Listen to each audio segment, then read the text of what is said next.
Was SNL fined a huge amount of money for a sketch involving Matt Damon that parodied the recent Kavanaugh hearings? No, that's not true. A liberal satire website that loves to troll conservatives and Trump supporters into sharing their made-up stories as real news made up a tale about a pig named Dorothy being involved in the sketch and a huge fine resulting from that, but none of it is real. The story originated from an article published on September 30, 2018 by America's Last Line of Defense titled "Breaking: Saturday Night Live Fined $16.2 million for Vulgar Kavanaugh Sketch," which opened, quote, "You've probably heard about Saturday Night Live's disastrous sketch involving Brett Kavanaugh. But just case you haven't, hear what you need to know." The sketch featured Matt Damon as Kavanaugh openly weeping in a courtroom.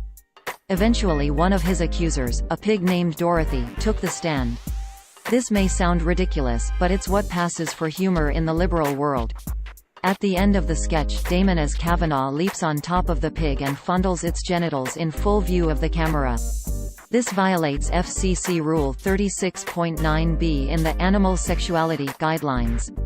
End quote. Users on social media only saw this title, description and thumbnail, so people who hadn't actually seen the sketch might have thought it was real. Quote, "Breaking: Saturday Night Live finds $16.2 million for Vulgar Kavanaugh Sketch." You've probably heard about Saturday Night Live's disastrous sketch involving Brett Kavanaugh. But just case you haven't, hear what you need to know. The sketch featured Matt Damon as Kavanaugh openly weeping in a courtroom.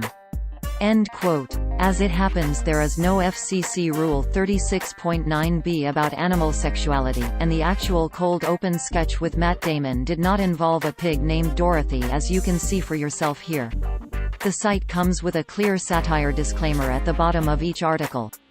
Quote, "Satire ~sa t, rant use of humor, irony, exaggeration, or ridicule to expose and criticize people's stupidity or vices, particularly in the context of contemporary politics and other topical issues. If you disagree with the definition of satire or have decided it is synonymous with comedy, you should really just move along."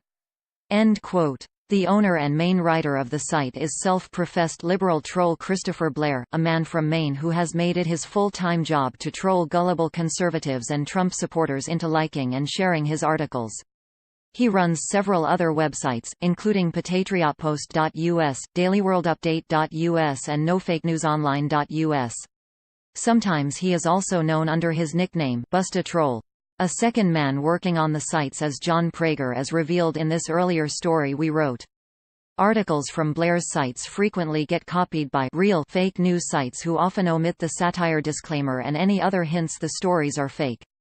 Blair has tried to get these sites shut down in the past, but new ones keep cropping up and he keeps knocking them down. If you see one of his stories on a site that does not contain a satire disclaimer, assume it is fake news.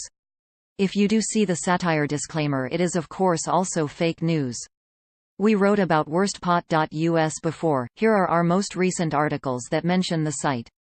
Fake news: Michelle Obama did not say abortion is okay because you can just make another baby. Fake news: Kaepernick not arrested for publicity stunt during anthem in San Fran. Fake news: Nike did not cancel Kaepernick contract after backlash. Fake news: Colin Kaepernick did not immediately lose Nike endorsement after anti-white rant. Fake news: Henry Winkler did not die, did not donate half of his estate to MAGA 2020.